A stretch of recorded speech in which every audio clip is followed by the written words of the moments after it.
Otro tema muy interesante es que durante la cacería hubo una época muy antigua donde los perros escaseaban, casi no habían perros de cacería y los que habían eran valorados muchísimo. Entonces, una vez a un cazador se le ocurrió acercarse a un cerro que estaba un poco prohibido porque este cerro era especial. Las personas contaban que cerca de este cerro no habían venados o no se podía cazar el venado porque algo rondaba este cerro. El nombre del cerro es Mulitcac. Mulitcac. Este cerro especial en el que no florecía nada cercano, pero este cazador intrépido se acercó demasiado. Un día que estaban haciendo limpieza para la milpa, se encontró con un panal, o como decimos acá en Yucatán, se encontró con un shush de abejas. Estas abejas le llaman meliponas, que son las abejas mayas, unas pequeñitas que producen miel, melipona y cera especial, que dicen que es muy curativa. Entonces, al encontrarse este shush, este panal de abejas, decide sacar las abejas y sacar miel y sacar un poco de cera.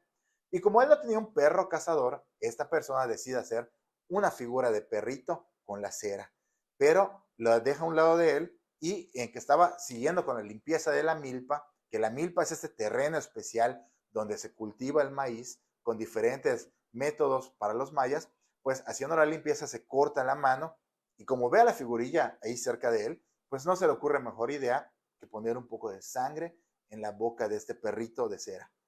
Y con sorpresa se da cuenta que el perro empieza a mover la boca y empieza a absorber la sangre que le estaba dando esta persona.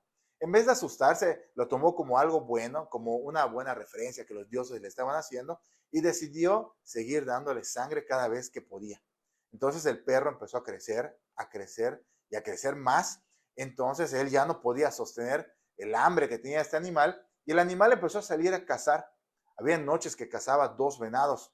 Uno se lo dejaba a su dueño y el otro lo devoraba a mordidas. Este perro ya se estaba volviendo un poco extraño, pero el dueño estaba contento porque pues el perro hacía la cacería y él ya no tenía que salir a cazar venado. El perro entonces un día empezó a salirse de control, pero nadie se había dado cuenta, hasta que empezaron a desaparecer los compañeros cazadores de esta persona. Empezó a darles un poco de miedo, entonces decidió espiar quién estaba desapareciendo a los venados y a las personas que serían de caza. Entonces, junto con otros compañeros de cacería, salen y empiezan a investigar a este ser que ya se había convertido en un perro muy, muy grande de cera. Entonces se dan cuenta que este ser era el que se estaba devorando literalmente a los venados de 2 mordidas y empezó a corretear a los mismos cazadores que habían salido para espiarlo. De pronto se dan cuenta que se come a uno y en su desesperación siguen corriendo para lograr alcanzar su casa y poder resguardarse y ahí se topan en medio del camino con un brujo maya, un ishmen, un sacerdote maya, una persona muy sabia que se dedica a cuidar los montes y a las personas y normalmente se dedican al bien.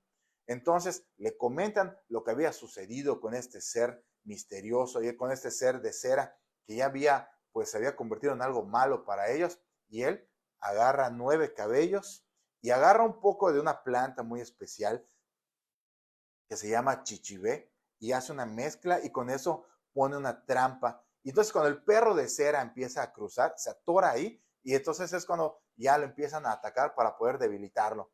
En ese momento le dice el Ishmen al dueño, al que lo había creado con su sangre, agárralo y dile que te siga. Lo vas a llevar a ese cerro donde tú estabas limpiando y encontraste el shush.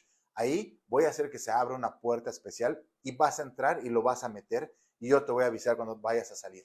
Entonces lo hace el dueño, lo lleva a este cerro, a este mul que habíamos platicado en el principio y lo mete y se mete junto con él. Pero él no esperaba que de pronto el cerro se cierra con él mismo adentro. Ni modos, era el precio que tenía que pagar por haber creado a este ser que había devorado a diferentes personas y había casi acabado con los venados de la zona. Entonces él entendió que lo que había hecho estaba muy mal y cuando quiso dentro del cerro poder hacer a un lado el perro le contestó, si tú eres mi madre, tú eres mi padre, tú eres mi sangre, ¿por qué ahora me haces esto? Entonces los dos se quedaron encerrados y las leyendas de Yucatán nos comentan que en ese cerro hasta el día de hoy no se puede cazar al venado, porque cuando uno caza un venado, desaparece. Dicen que es el perro de cera que lo sigue devorando hasta el día de hoy. La única manera de cazar un venado en esa zona es colocarle cera de miel de abeja maya al cartucho y entonces cuando uno dispara, ese venado sí va a poder ser tuyo.